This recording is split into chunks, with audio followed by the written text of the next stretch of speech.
الله الرحمن الرحيم نحمده ونصلي على رسوله الكريم أما بعد فقد قال الله تعالى في كلامه القديم وفي القرآن المجيد بعد أعوذ بالله من الشيطان الرجيم بسم الله الرحمن الرحيم أيحب أحدكم أن يأكل لحم أخيه ميتا فكرهتموه صدق الله العلي العليم وقال نبينا رسول الله صلى الله عليه وسلم لا يدخل الجنة نمام أو قال عليه الصلاة والسلام إلا قبل الله الملك உரித்தாகட்டுமாக. அவனால் அனுப்பப்பட்ட கண்மணி நாயகம் ரசூலுல்லாஹி ஸல்லல்லாஹு அலைஹி வஸல்லம் அவர்கள் மீதும் அவர்களின் வாழ்க்கையை பின்பற்றி வாழ்ந்த உத்தம சத்திய சஹாபாக்கள் நல்லோர்கள் வலிமார்கள் குறிப்பாக இத்தருணத்தில் அமர்ந்திருக்கும் கேட்டுக்கொண்டிருக்கும் நம் அனைவர்கள் மீதும் அல்லாஹ்வினுடைய சாந்தியும் சமாதானமும் என்றென்றும் என்றும் நிலவட்டுமாக. ஆமீன். கண்ணியத்துக்குரிய மீன்களே, நம்முடைய உடலில் இருக்கக்கூடிய ஒரு உறுப்பை நாம் பாதுகாத்தோம் என்று சொன்னால் அதன் மூலமாக சுலபமாக சொர்க்கத்தை அடையலாம். அந்த உறுப்பை நாம் பாதுகாக்காமல் விட்டுவிட்டோம் என்று சொன்னால் அதன் மூலமாக நாம் நரகம் போகுவதற்கும் வாய்ப்புகள் இருக்கிறது. அது எந்த உறுப்பு என்று சொன்னால் நம்முடைய நாவு. நம்முடைய நாவை வைத்து பிறரை குறை கூறுவதும் புறம் பேசுவதும் இது போன்ற செயல்களை தொடர்ந்து ஈடுபட்டோம் என்று சொன்னால் அதன் மூலமாக நரகத்திற்கு இழுத்துச் செல்லும். ரசூலுல்லாஹி ஸல்லல்லாஹு அலைஹி வஸல்லம் அவர்கள் சொல்லுவார்கள், மன் ஸமத நஜா, யார் மௌனம் காத்தார்களோ அவர்களுக்கு வெற்றி கிடைக்கும், சுவனம் கிடைக்கும் என்பதாக ரசூலுல்லாஹி ஸல்லல்லாஹு அலைஹி வஸல்லம் அவர்கள் சொல்லுவார்கள்.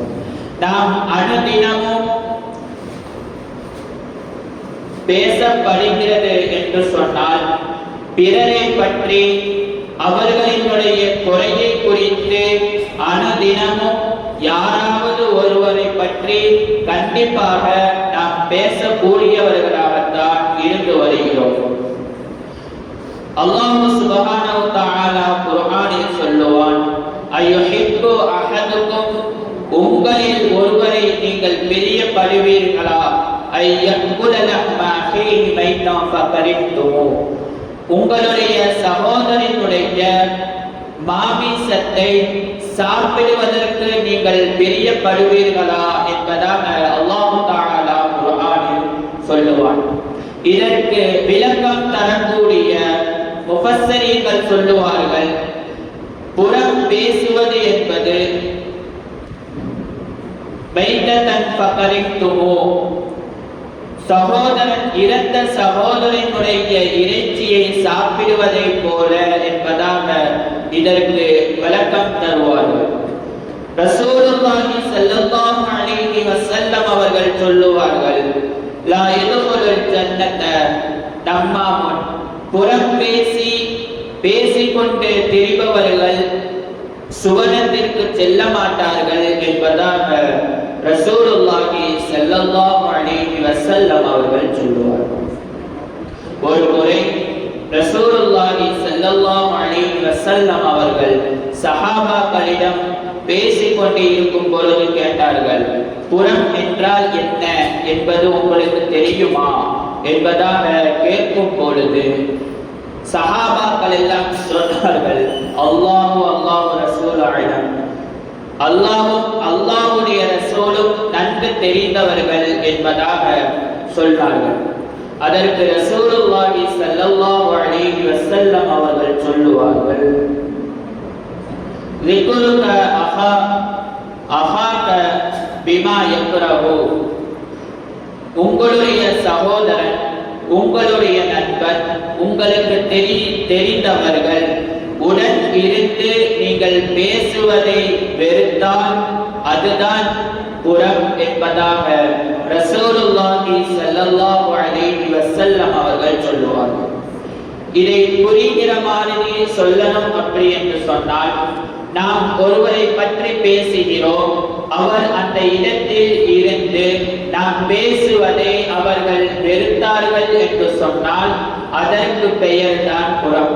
அவர் இருந்தாலும் சரி, இல்லாமல் இருந்தாலும் சரி. ரசூலுல்லாஹி ஸல்லல்லாஹு அலைஹி வஸல்லம் அவர்கள் அதனுடைய தண்டனை குறித்து பேசுகிற பொழுது இப்படி சொல்லுவார்கள். நான் மிஅராஜ் பயணத்திற்கு செல்கின்ற பொழுது எனக்கு நரகத்தை சுற்றி காட்டப்பட்டது. அதில் ஒரு அடியான் தன்னுடைய நகத்தை வைத்து முகத்தையும் நெஞ்சையும் கிழித்துக் கொண்டு இருப்பதை நான் பார்த்தேன்.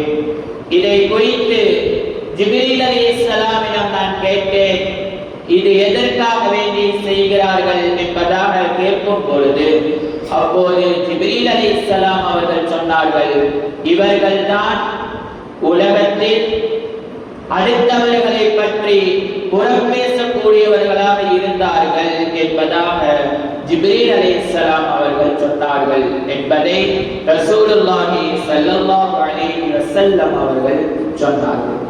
அருமையான முஃமின்களே, நாம் செய்யக்கூடிய அமல்கள், நாம் செய்யக்கூடிய நன்மைகள் அடுத்தவரை பற்றி புறம் பேசினோம் என்று சொன்னால் நாம் செய்த அமல்கள் எல்லாம் அழிந்துவிடும் என்பதாக மார்க்க அறிஞர்கள் நமக்கு சொல்லித் தருவார்கள்.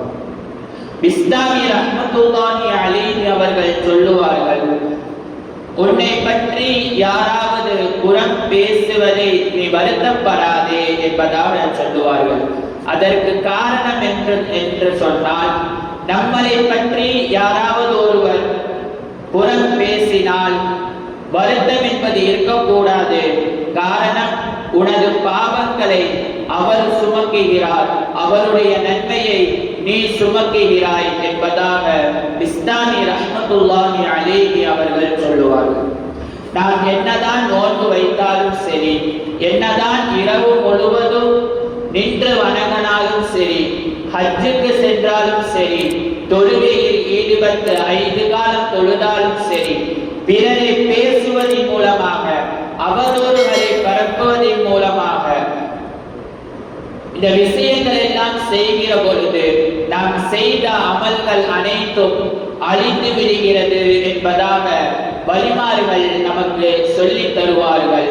அடுத்தவர்களை பற்றி பேசுவதில் நமக்கு என்ன கிடைக்கும் என்பதை நாம் சற்று சிந்தித்து பார்க்க வேண்டும். அப்படி பேசுபவர்களுக்கு நான் சொல்கிறேன், அல்லாஹ்வை பயந்து கொள்ளுங்கள், நாளை மறுமை நாளில் கிடைக்கக்கூடிய தண்டனையை பயந்து கொள்ளுங்கள். அல்லாஹ் சுப்ஹானஹு வ தஆலா நம்முடைய நாவை எப்படி அபூபக்கர் சித்தீக் ரலியல்லாஹு தஆலா அவர்களிடம் ஒரு பழக்கம் ஒன்று இருந்தது. அவர்கள் எப்போதும் அவர்களினுடைய வாயில் ஒரு சிறு கல்லை போட்டு வைத்திருப்பார்கள். இதை பார்த்த சஹாபாக்கள் எல்லாம் கேட்டார்கள், கலீஃபத்து ரசூலுல்லாஹ், அல்லாஹ்வினுடைய கலீஃபாவே, ஏன் எப்போதும் நீங்கள் வாய்க்குள் கல்லை போட்டுக் கொண்டிருக்கிறீர்கள் என்பதாக கேட்கும் பொழுது அவர்கள் சொல்லுவார்கள், நான் என்னை அறியாமை ஏதேனும் தவறுதலாக பேசி விடுவனோ என்பதை நான் பயப்படுகிறேன் என்பதாக அபூபக்கர் சித்தீக் ரலியல்லாஹு தஆலா அவர்கள் சொல்லுவார்கள். ஆனால் நமக்கு அதனுடைய விபரீதங்கள் புரியாமல் அனுதினமும் அடுத்தவர்களை பற்றி பேசக்கூடியவர்களாகவும் பேசக்கூடிய இடத்தில் நிற்கக்கூடியவர்களாகவும் இருந்து வருகிறோம். வலிமார்கள் சொல்லுவார்கள், யாராவது ஒருவர் புறம் பேசினார்கள் என்று சொன்னால் அந்த இடத்தை விட்டு சென்று விடுவதுதான் அவர்களினுடைய நம்மினுடைய ஈமானை பாதுகாப்போம், நம்முடைய நன்மைகளை பாதுகாப்போம். புறம் பேசக்கூடிய இடத்திலேயோ புறம் பேசக்கூடியவர்களாகவோ இருந்துவிடக் கூடாது என்பதை நமக்கு உணர்த்தாட்டுகிறார்கள். அல்லாஹ் சுப்ஹானஹு வ தஆலா நம் நம்முடைய நாவை கட்டுப்படுத்தி வாழக்கூடிய நல்லதொரு தௌஃபீக்கை நம் அனைவர்களுக்கும் தந்தருள் புரிவானாக. வாகுரு தஅவானா அனில் ஹம்துலில்லாஹி ரப்பில் ஆலமீன். ஸல்லல்லாஹு அலா முஹம்மத் ஸல்லல்லாஹு அலைஹி வஸல்லம். ஸல்லல்லாஹு அலா முஹம்மத் ஸல்லல்லாஹு அலைஹி வஸல்லம். ஸல்லல்லாஹு அலா முஹம்மத் யா ரப்பி ஸல்லி அலைஹி வஸல்லிம்.